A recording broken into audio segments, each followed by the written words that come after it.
Hello everyone, welcome to New Success Zone. आज हम लोग अध्याय 5 सामुदायिक अंतःक्रिया यानी कि कम्युनिटी इंटरेक्शन के बारे में सभी महत्वपूर्ण प्रश्नों का अध्ययन करेंगे। इससे पहले हम अध्याय 4 तक डिस्कशन करवा चुके हैं।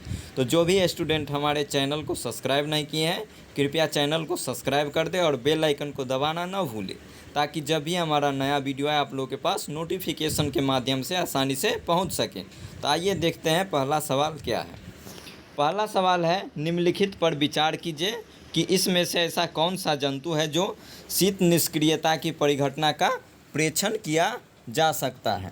तो इसका आंसर हो जाएगा तीनों, चमगादड़, भालू और कृंतक यानी कि रोडेंट ऐसा जंतु है जो जंतु में शीत निष्क्रियता की परिघटना का प्रेक्षण किया जा सकता है। तो इस तरीके से आपका आंसर हो जाएगा ऑप्शन सी। अगला सवाल है, निम्नलिखित में से कौन एक जैविक अनुक्रमण की प्रअवस्थाओं का सही क्रम है। क्या पूछ रहा है कि जैविक अनुक्रमण की प्रअवस्थाओं का सही क्रम पूछ रहा है। तो इसका आंसर हो जाएगा ऑप्शन ए। पहला क्या हो जाएगा, नग्नीकरण, उसके बाद हो जाएगा प्रवास, उसके बाद हो जाएगा आस्थापन, उसके बाद हो जाएगा प्रतिक्रिया और उसके बाद स्थिरीकरण। तो पहला ऑप्शन सही हो जाएगा, नग्नीकरण, प्रवास, आस्थापन, प्रतिक्रिया एवं स्थिरीकरण। अगला सवाल है कि ऐसी प्रजाति जो किसी समुदाय में प्रचुरता तथा जीव भार की अल्पता के बावजूद समुदाय अभिलक्षणों पर प्रभावित दर्शाती है, उसे कहते हैं कीस्टोन प्रजातियाँ। क्या हो जाएगा दोस्तों, कीस्टोन प्रजातियाँ। अगला सवाल देखेंगे। अगला सवाल है, शोषण मूल पाए जाते हैं, और यह सवाल बीपीएससी और दरोगा दोनों में पूछा जा चुका है कि शोषण मूल पाए जाते हैं। तो ये जो होता है मैंग्रोव पौधों में क्या पाया जाता है, शोषण मूल पाया जाता है। अगला सवाल देखेंगे, आम की शाखा पर, क्या है दोस्तों, आम की शाखा पर अधिपादप के रूप में उगने वाला आर्किड, क्या है दोस्तों, आर्किड किस प्रकार के संबंध को दर्शाता है। तो इसका आंसर हो जाएगा स्वभोजिता। और यह सवाल इस बार जो बीपीएससी मेंस का जो पेपर हुआ है इसमें पूछा गया था, डायरेक्ट इसी सवाल से उठाकर सेम टू सेम डिटो पूछ दिया गया था। तो इस क्या हो जाएगा इसका आंसर, सहभोजिता। अगला सवाल है कि अपघटक जो होता है किस पोषण स्तर के जीव है। अपघटक जो होता है किस पोषण स्तर के जीव है। तो ये पोषण स्तर 3 हो जाएगा।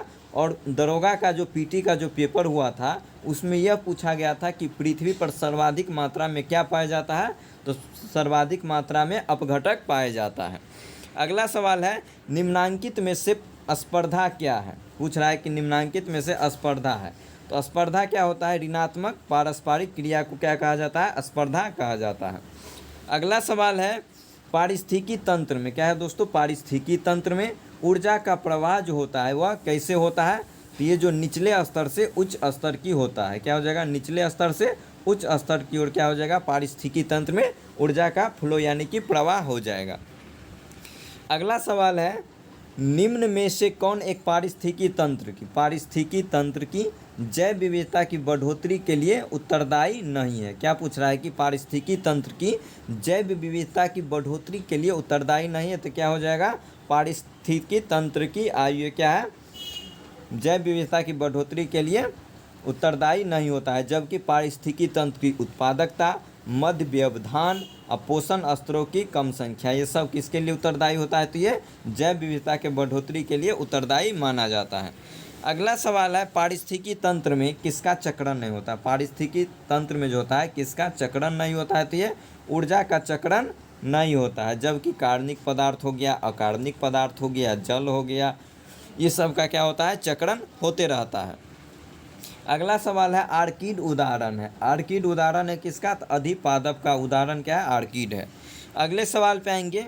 अगला सवाल है, कवक मूल्य सहवास में कवक जंतु होते हैं। तो क्या पूछ रहा है, कवक मूल्य सहवास में कवक जंतु जो होता है खनिज व जल के अवशोषण में सहायता करता है, खनिज और जल के अवशोषण में सहायता करता है। और यह सवाल बीपीएससी में पूछा जा चुका है।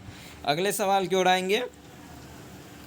अगला सवाल है कि जब दो सहयोगी समान रूप से, क्या है दोस्तों, जब दो सहयोगी होगा और दोनों समान रूप से लाभान्वित होता है, किसी को भी हानि नहीं होती है किसी को कोई हानि नहीं होती है तो यह संबंध प्रदर्शित करता है। तो यह संबंध जो होता है सरोपकारिता को प्रदर्शित करता है।